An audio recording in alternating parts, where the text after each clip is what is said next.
নমস্কার, আমি পূর্বা ব্যাঙ্গালোর থেকে বলছি। কাছে দূরে দেশ ও দেশের বাইরে যে যেখান থেকে আমার ভিডিওটি দেখছেন সকলকে আমার আন্তরিক শুভেচ্ছা। ব্যাঙ্গালোরে বাঙালি চ্যানেলে আপনাদের সকলকে আবারও স্বাগত। মাইক্রো সার্জারির মাধ্যমে আমার একটা অপারেশন হয়েছে এবং এই অপারেশনের পরে আমি কি ডায়েটে রয়েছি এবং আমার হাজবেন্ড একা হাতে সমস্ত কি করে সামলাচ্ছে আজকের ভিডিও সেই নিয়ে। তো চলুন দেখি। একদম সকালবেলা নোংরা ফেলা থেকে শুরু করে রাত্রে তালা দেওয়াটা পর্যন্ত আমার হাজবেন্ডকে করতে হচ্ছে এবং তার সাথে তার নিজের ডিউটি আছে। কিছু করার নেই। বাড়িতে মহিলা অসুস্থ হয়ে পড়লে, হাজবেন্ড একা ফ্যামিলি থাকলে তাকে করতেই হবে, কিছু করার নেই। কিন্তু আমার হাজবেন্ড খুব সুন্দরভাবে সামলে নিচ্ছে। এই দেখুন, নোংরার গাড়িটা এতক্ষণ পিজির সামনে দাঁড়িয়ে ছিল, ঠিক দিয়ে আসার পরেই আবার বাড়ির সামনে এসে দাঁড়ালো। এখানে না প্রতিদিন সকালে ভিজে নোংরা ফেলার জন্য গাড়ি আসে, আর শুকনো নোংরার জন্য সপ্তাহে 2 দিন আসে, বুধবার আর শনিবার। তো আপনাকে সেই টাইমের মধ্যেই নোংরা ফেলতে হবে। বাইরে কোথাও নোংরা ফেলা যাবে না, রাস্তাঘাটে কোথাও নোংরা ফেলা যাবে না, এবং সেই জন্য ব্যাঙ্গালোর এত পরিষ্কার পরিচ্ছন্ন। এবং যদি কেউ ফেলে থাকে সেই সব জায়গার জন্য সিসি ক্যামেরা লাগানো থাকে, সেখানে আপনাকে জরিমানা 2000-4000 পর্যন্ত আপনার জরিমানা লাগতে পারে। তো সেই সূত্রে ওই টাইমেই সবাই কিন্তু নোংরার গাড়িতে নোংরা ফেলে। আমার না হিমোগ্লোবিন লেভেলটা একটু কম আছে, যার জন্য ডাক্তারবাবু বলেছেন যে বিটরুটের জুস খেতে। তো সকালবেলায় বিটরুটের জুস দিয়ে আমি আমার ডায়েটের শুরুটা করি। মানে 8টার সময় আমার হাজবেন্ড আমাকে বিটরুটের জুস বানিয়ে দেয়। তারপর 1 ঘন্টা পরে 9টার সময় আমাকে মিক্সড ফ্রুট দেয়। আর আমার না ধারণা ছিল যে কোনো অপারেশন হলে ভিটামিন সি মানে টক জাতীয় কোনো ফল খাওয়া যাবে না, কিন্তু ডাক্তারবাবু না আমাকে বলেছে যে ভিটামিন সি যুক্ত ফল খেতে। তো আমি লেবু বা কিছু অ্যাভয়েড করছি, কারণ বুঝতে পারছি না অ্যাসিডিটি হয়ে যাবে কিনা। তো আমি একটু কমলা লেবু রেখেছি সেই জন্য। আর এখানে ভিটামিন সিটা আছে কমলা লেবুতে। ভিটামিন সি যুক্ত ফল এই জন্য খেতে বলেছে কারণ ঠান্ডাটা যাতে না লাগে অপারেশনের পর। আর একটা কারণ হচ্ছে আপনার যে ক্ষত জায়গা, যেটা অপারেশন করা হয়েছে সেই জায়গা তাড়াতাড়ি ভিটামিন সি খেলে শুকিয়ে যাবে, যার জন্য আমাকে ভিটামিন সিটা ফলের মধ্যে রাখতে বলেছে। তো সেই জন্য লেবুটা খাচ্ছি। লেবুটা বেশ মিষ্টি আছে, সেই জন্য আমি খেতেও পারছি। তো অভ্যাস ছিল না সকালবেলা এরকম খালি পেটে ফল খাওয়া। তো এখন খেতে শুরু করে দেখছি আমার শরীর কিন্তু বেশ নিয়ে নিচ্ছে, কোনো অসুবিধা হচ্ছে না। আমি ভাবছিলাম হয়তো নেবে না, অ্যাসিডিটি হয়ে যাবে। তো যাক, সেই সব কোনো সমস্যা নেই। আমার শরীর কিন্তু ফলটা বেশ ভালোভাবে গ্রহণ করেছে, কোনো অসুবিধা হচ্ছে না। আর এই যে দেখুন, আমি নিজে আস্তে আস্তে হেঁটে খাবার টেবিলে এসে বসে খাচ্ছি, নিজে নিজে হাতটা ধুয়ে নিচ্ছি, একটু নিজে বাথরুম যাচ্ছি, এগুলো কিন্তু করতে পারছি। আর রুমের মধ্যেই আস্তে আস্তে অল্প করে একটু একটু করে হাঁটা চলাও স্টার্ট করেছি। এখানকার ডাক্তারবাবুরা যে কোনো রোগে যখন ট্রিটমেন্ট করেন বা যে কোনো অপারেশনে খুব কম ওষুধ দেন। আমার এই অপারেশনে আমাকে বাড়ি ফেরার পর 1 সপ্তাহের কিছু ওষুধ দিয়েছিলেন, অ্যান্টিবায়োটিক এরকম করে কিছু মাত্র ওষুধ দিয়েছিলেন। আর যেহেতু আমার হিমোগ্লোবিন কম আছে, তাই আমাকে শুধুমাত্র আয়রনের ট্যাবলেটটা 1 মাস দিয়েছেন।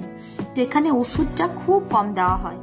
আর আমি আগেও বলেছি, এখানকার ডাক্তারবাবু থেকে শুরু করে নার্স, সুইপার সবার ব্যবহার, এমনকি ক্যাব ড্রাইভার, অ্যাম্বুলেন্স ড্রাইভার, তাদের ব্যবহার এত সুন্দর, এত হেল্পফুল যে বলার নয়। একটা নার্সরা যখন একটা ছুঁচ ফোটাচ্ছে এত যত্ন সহকারে, তারপরেও যদি আপনি একটু উফ করে উঠছেন, সঙ্গে সঙ্গে মাথায় হাত বোলাচ্ছে। মানে এতটাই হেল্পফুল এবং এতটাই ভালো ব্যবহার, যা আমাদের ওখানে তো কোনোভাবেই আশা করা যায় না। তো এখানে খুব সুন্দর ট্রিটমেন্ট এবং খুব সুন্দর ব্যবহারেই আপনার যেন অর্ধেক রোগ সেরে যাবে, এত সুন্দর ব্যবহার। এই যে আমার হাজবেন্ড রান্না করতে শুরু করে দিয়েছে। আমার হাজবেন্ড কিন্তু ঠিক টাইমে ওষুধ দেওয়া, ঠিক টাইমে খাবার দেওয়া, একটা রোগীকে কিভাবে যত্ন করতে হয় খুব সুন্দরভাবে সব সামলে নিচ্ছে। আমি কিন্তু একদমই এতটা আশা করিনি, আমি ভাবতে পারিনি যে ও সব দিকটা এত সুন্দরভাবে সামলে নেবে। তারপর আবার আমাদের বাড়িতে এখন 3 জনের 3 রকমের রান্না হচ্ছে। আমার ছেলে প্রিয়াংশু সেই শ্রাবণ মাসটা, এখানে না সবাই শ্রাবণ মাস নিরামিষ খায়, তো সেই সূত্রে কিনা জানি না আমার ছেলেও কিন্তু 1 মাস পুরো নিরামিষ খাচ্ছে, যার জন্য প্রিয়াংশুর জন্য নিরামিষ রান্না করতে হচ্ছে। আর আমাকে তো একটু পুষ্টিকর খাবার আলাদা করে মশলা কম এরকম রান্না করতে হচ্ছে। তো আমার হাজবেন্ডের বেশ অসুবিধা হওয়ারই কথা, কিন্তু ও খুব সুন্দরভাবে সামলে নিচ্ছে। আবার এই দেখুন ঠিক 11টার মধ্যে আমাকে একটু ছানা দিয়ে দিয়েছে। আর আমি না একটু খাবার দাবারের ব্যাপারে, আসলে আমি না ছানাটা আগে যখন খেতাম চিনি ছাড়া একদমই খেতে পারতাম না, তো এখন উপায় নেই, ওষুধের মতো করেই খেতে হচ্ছে। আর আমি একসঙ্গে বেশিক্ষণ বসে থাকতে পারছি না, আমার শরীরে একটু কষ্ট হচ্ছে, কোমরে হালকা পেন হচ্ছে। আস্তে আস্তে এই উপসর্গগুলো সবই ঠিক হয়ে যাবে, তো একটু থেমে থেমে আস্তে আস্তে আমি খাবারটাকে শেষ করলাম, করে তারপর আবার একটু হাতটা ধুয়ে একটু হেঁটে আবার আমি শুয়ে পড়লাম। আমার এই ভিডিওটি আপনাদের যদি ভালো লেগে থাকে প্লিজ লাইক করতে ভুলবেন না, আর অবশ্যই চ্যানেলটি সাবস্ক্রাইব করে নেবেন পরের ভিডিওগুলি দেখার জন্য। আর আপনি যদি ফেসবুক থেকে দেখে থাকেন প্লিজ চ্যানেলটি ফলো করবেন। আর আপনি যদি কাজটি অলরেডি করে থেকে থাকেন আপনাকে অসংখ্য ধন্যবাদ। এই যে পুরো 1টার সময় আমাকে দুপুরের খাবার দিয়ে দিয়েছে। খাবারে রয়েছে একটু নরম নরম ভাত আর একদম কাঁচা কলা, পেঁপে, আলু দিয়ে পাতলা ঝোল, আর এদিকে পাতলা মসুর ডাল, গাজর, পেঁপে আর একটু সামান্য পালং শাক দিয়ে পাতলা ডাল। এ একদমই খাওয়া যাচ্ছে না, খাওয়ার মতো নয়, তবুও খুব কষ্ট করে খেয়ে নিতে হচ্ছে, সেই জন্য একটু গোলমরিচ ছড়িয়ে নিলাম উপর থেকে। একদমই খেতে পারছি না, তবুও কষ্ট করে ওষুধের মতোই খেতে হবে। খাচ্ছি, পুরো ভাতটা হয়তো আমি খেতে আর পারবো না। এই যে রোগের সময় এত আদর, যত্ন, সেবা এগুলো পাচ্ছি, এটা কিন্তু একদিনে নয়। আমাদের এই যে 21 বছরের দাম্পত্য জীবনটা কাটানো খুব সহজ ছিল না, কারণ 18 বছর প্রায় আমরা আলাদা আলাদা থেকেছি। ওকে চাকরি সূত্রে আলাদা থাকতে হয়েছে এবং আমি ছেলে নিয়ে গ্রামের বাড়িতে একা থেকেছি।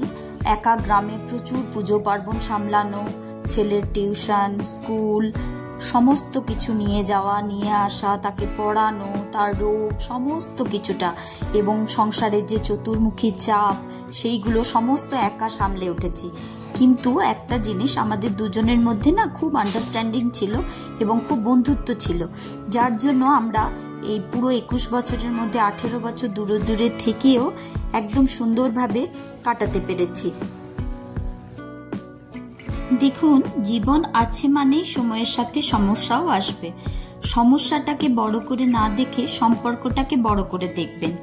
কোনো বিকার রাখবেন না যে আমি পুরুষ, আমার এটা করা সাজে না। মনের মধ্যে কোনো ইগো রাখবেন না। যে সম্পর্কে সম্মান, সময়, যত্ন চেয়ে চেয়ে নিতে হয়, সেই সম্পর্ক কখনোই বেশি দিন টিকে থাকে না। হয়তো সম্পর্কটা টিকে থাকে, সেই সম্পর্কে কোনো অনুভূতি থাকে না, কোনো বন্ডিং থাকে না। সংসার করতে হয়, করছি, নিজের গতিতে চলছে, এরকম একটা ব্যাপার। আপনাকে চাইতে হবে কেন? যে আপনাকে ভালোবাসবে সে কখনোই কোনো অবস্থাতেই আপনাকে অপমান করবে না, ইগোতে ভাসবে না, পৌরুষত্বকে ধরে থাকবে না। একথা কখনোই বলবে না এসব আবার ছেলেদের কাজ নাকি। সর্বোপরি সে যদি আপনার খুব ভালো বন্ধু হয় বা আপনি তাকে খুব ভালো বন্ধু তৈরি করতে পারেন, তাহলে দেখবেন এই ব্যাপারগুলো আসবে না।